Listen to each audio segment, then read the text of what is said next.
So when you're dealing with the widest part being lower, you can't, I shouldn't say you can't, you shouldn't take the fade or the taper past the round of the head because it takes the haircut out of proportion. So to keep the haircut in proper proportion, we want to make sure we do a 1 or a 2 finger fade for this head shape. Then we're going to texturize the top, we're going to mess it up and spike the front up, and we should be in really good shape. Starting on the top, I'm going to pull the front up or the bangs up at 90 degrees. I want the bangs to be the longest portion of the haircut. And I'm going to use a scissor over finger technique, and I'm not going to cut past my center knuckle. I'm going to take very small sections. That way the hair is going to be cut very evenly. If your sections are too wide, you're going to miss hair. And the top is going to be uneven. So we want to get a nice center section. Never want to cut past your center knuckle. I like to use a 6.5 to a 7-inch scissor for cutting over my fingers. So I'm going to take an imaginary line straight up in the air. I'm using the front third of the scissor. And this is creating my guide for when I go in with my clipper blade. As I said before, this is a square-shaped haircut. So you want to make sure when you're picking the hair up on top, your fingers are parallel to the floor. When I'm picking the hair up on the side, the comb is parallel to the side of the head.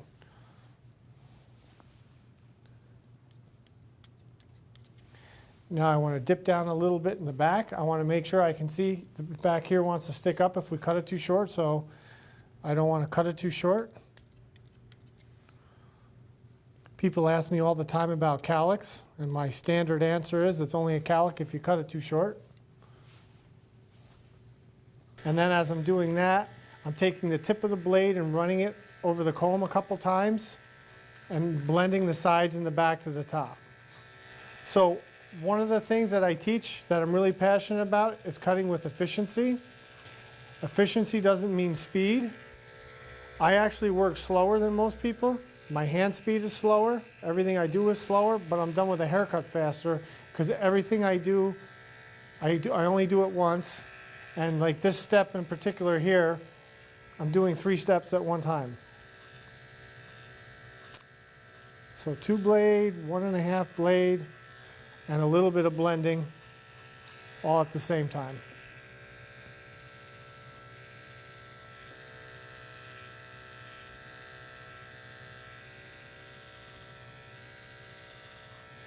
So once you get to know your tools, you can save a lot of time.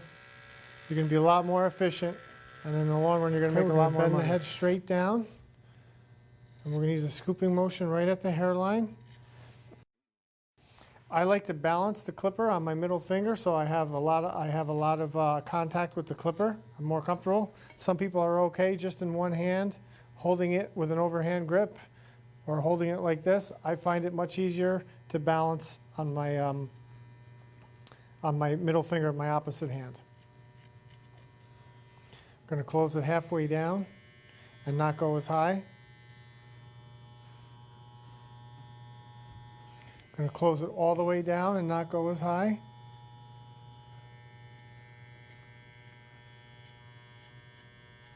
Okay, and now pretty much our taper's there. When we come back with the trimmer, all we're going to do is shave up and clean the fuzz off the back of the neck. Now I'm working on the taper on the opposite side. So we'll get it going forward. We'll push it up in the front. It kind of goes to the side a little bit on its own, so we don't want to fight with it.